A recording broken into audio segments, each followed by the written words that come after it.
የህይወት ውሃ የሳምራዊቷ ሴት ታሪክ። አንድ ቀን ጌታ ኢየሱስ ከይሁዳ ተነስቶ ወደ ገሊላ ሲሄድ በሰማርያ ሀገር ማለፍ ነበረበት። ጉዞ ረጅም ስለነበር ኢየሱስ ደክሞት ነበር። በ6 ሰዓትም ሲካር ወደምትባል ከተማ ደረሰ። በዚያም ጥንት አባታችን ያዕቆብ ለልጁ ለዮሴፍ የሰጠው መሬትና የያዕቆብ የውሃ ጉድጓድ ነበር።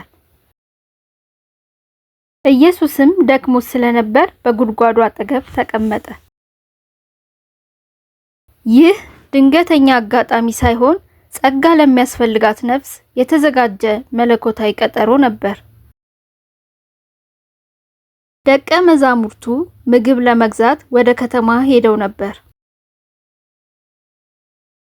በዚያን ጊዜ አንዲት ሳምራዊት ሴት ውሃ ለመቅዳት ወደ ጉድጓዱ መጣች። አብዛኛውን ጊዜ ሴቶች ውሃ የሚቀዱት በማለዳ ነበር። እሷ ግን ብቻዋን በቀትር የመጣችው ምናልባትም የጎረቤቶቿን ነቀፌታና መጥፎ ንግግር በመሸሽ ሊሆን ይችላል። ኢየሱስም በወቅቱ የነበረውን ማህበራዊና ሃይማኖታዊ ሥርዓት በመጣስ ውሃ ጠጪኝ አላት። ሴቲቱም በጣም ተገረመች፣ ምክንያቱም በዚያ ዘመን አይሁድ ከሳምራውያን ጋር አይቀላቀሉም ነበር። ሴቲቱም አንተ አይሁዳዊ ስትሆን እንዴት ከኔ ከሳምራዊቷ ሴት ውሃ ትለምናለህ ስትል ጠየቀችው። ኢየሱስ ግን የሷን ማንነት ሳይሆን በውስጧ ያለውን ጥም ነበር የተመለከተው። ኢየሱስም ንግግሩን ከስጋዊ ጥም ወደ መንፈሳዊ ጥም ለወጠው። የእግዚአብሔር ስጦታና ውሃ ጠጪኝ የሚልሽ ማን መሆኑን ብታውቂ ኖሮ አንቺ ትለምኙ ነበርሽ፣ እርሱም የህይወት ውሃ ይሰጥሽ ነበር አላት። ጌታ ሆይ መቅጃ የለህም፣ ጉድጓዱም ጥልቅ ነው፣ እንግዲህ የህይወት ውሃ ከወዴት ታገኛለህ ስትል ጠየቀችው። ሴቲቱ ግን የህይወት ውሃ ምን እንደሆነ አልገባትም ነበር። ከዚህ ውሃ የሚጠጣ ሁሉ እንደገና ይጠማል፣ እኔ ከምሰጠው ውሃ የሚጠጣ ግን ለዘላለም አይጠማም። እኔ የምሰጠው ውሃ በእርሱ ውስጥ ለዘላለም ህይወትን የሚያፈልቅ የውሃ ምንጭ ይሆናል። ሴቲቱም እንዳይጠማትና ውሃ ለመቅዳት ወደዚያ እንዳትመጣ ያንን ውሃ እንዲሰጣት ለመነችው። ኢየሱስም ሂጂና ባልሽን ጠርተሽ ወደዚህ ነይ አላት። እርሷም ባል የለኝም ብላ መለሰችለት። ኢየሱስም 5 ባሎች ነበሩሽ፣ አሁን ካንቺ ጋር ያለው ባልሽ አይደለም፣ በዚህ እውነት ተናግረሻል አላት። ሴቲቱ በጣም ደነገጠች። ማንም የማያውቀውን ታሪኳን የነገራት ይህ ሰው ተራ ሰው እንዳልሆነ አወቀች።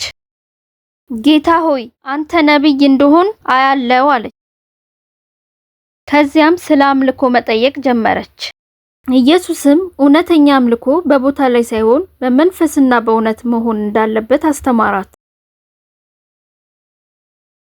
ሴቲቱም በመጨረሻ ክርስቶስ የሚባል መሲህ እንደሚመጣ አውቃለሁ፣ እርሱ ሲመጣ ሁሉን ይነግረናል አለች። ኢየሱስም ይህ የምነግርሽ እኔ እርሱ ነኝ አላት። ይህ ታላቅ መገለጥ ነበር። በዚህ ጊዜ ደቀ መዛሙርቱ ተመለሱና ኢየሱስ ከሴት ጋር በመነጋገሩ ተደነቁ። ሴቲቱም ጥሟን የሚያመለክተውን ስራዋን ትታ ወደ ከተማው ሮጠች። ያደረኩትን ሁሉ የነገረኝን ሰው ኑና እዩ፣ እርሱ ክርስቶስ ይሆንን እያለች ለሁሉም መሰከረች። የከተማውም ሰዎች በሴቲቱ ምስክርነት ተገርመው ወደ ኢየሱስ መጡ። ኢየሱስንም በዚያ እንዲቆይ ለመኑት። እርሱም 2 ቀን አብሯቸው ቆየ። በቃሉ ምክንያት ብዙ ሰዎች አመኑ። ሰዎቹም ሴቲቱን አሁን የምናምነው ስለ ቃልሽ ብቻ አይደለም፣ እኛ ራሳችን ሰምተነዋል፣ እርሱም በእውነት የዓለም አዳኝ ክርስቶስ እንደሆነ አውቀናል አሏት።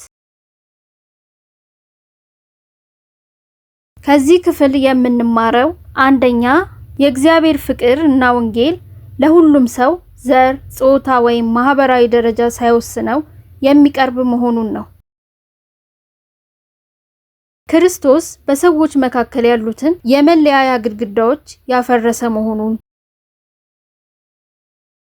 ሳምራዊቷ ሴት ከ5 ባሎች የተፋታችና ከሌላ ሰው ጋር የምትኖር በመሆኗ በህብረተሰቡ የተናቀችና የተገለለች ነበረች። ኢየሱስ ግን ያለፈ ታሪኳን እያወቀ እንኳን በፍርድ ሳይሆን በጸጋና በፍቅር ተቀበላት። ሁለተኛ ደግሞ ከዚህ ክፍል የምንማረው ማንም ከእግዚአብሔር ፍቅር ሊርቅ አይችልም። ያለፈ ኃጢአታችን ወይም ማህበራዊ ሁኔታዎች እግዚአብሔር ወደኛ ከመምጣት አያግደውም። ኢየሱስ የመጣው ለኃጢአተኛ እንጂ ለጻድቃን አይደለም። ሳምራዊቷ ሴት የአምልኮን ቦታ በተመለከተ ስለ አይሁድና ሳምራውያን ክርክር ስትጠይቅ ኢየሱስ የአምልኮ እውነተኛነት የሚገኘው በአንድ በተወሰነ ተራራ ወይም ቤተ መቅደስ ሳይሆን በመንፈስና በእውነት እንደሆነ ገልጾላታል።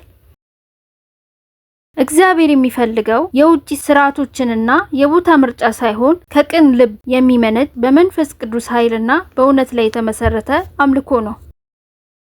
ኢየሱስ ስለ ሳምራዊቷ ሴት ስለሚጠጣ ውሃ ሳይሆን ስለ ሕይወት ውሃ አስተምሯል። ይህ ውሃ አንድ ሰው ከጠጣ ዳግመኛ ከቶ እንደማይጠማ ተናግሯል። ይህ የሚያመለክተው መንፈሳዊ እርካታንና የዘላለምን ሕይወትን ነው።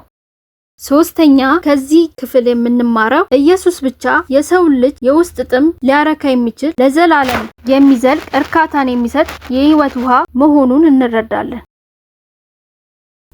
ሳምራዊቷ ሴት ኢየሱስን ካገኘች በኋላ ሕይወቷ ተለወጠ። እንስራዋንም ትታ ወደ ከተማ ሄደች። ያደረኩትን ሁሉ የነገረኝ ሰው ኑና እዩ፣ እርሱም ክርስቶስ ይሆንን በማለት ለሁሉም መሰከረች። በእሷ ምስክርነት ብዙዎች ወደ ኢየሱስ መጡ። አራተኛ ከዚህ ክፍል የምንማረው እውነተኛ የእግዚአብሔር ፍቅርና የመሲሁ ማንነት መለየት ሰውን ከመለወጥ ባለፈ ለሌሎች ወንጌል እንዲመሰክሩ ያደርጋል። የብቻ ምስክርነት እንኳን ብዙዎች ወደ እውነት ይመራል። አምስተኛ ከዚህ ክፍል የምንማረው ኢየሱስ ማንነቱን ለመግለጥ የሰዎችን ማህበራዊ ቦታ አይመለከትም። ለእያንዳንዱ ሰው በግል የሚገለጥ የዓለም ሁሉ አዳኝ ነው።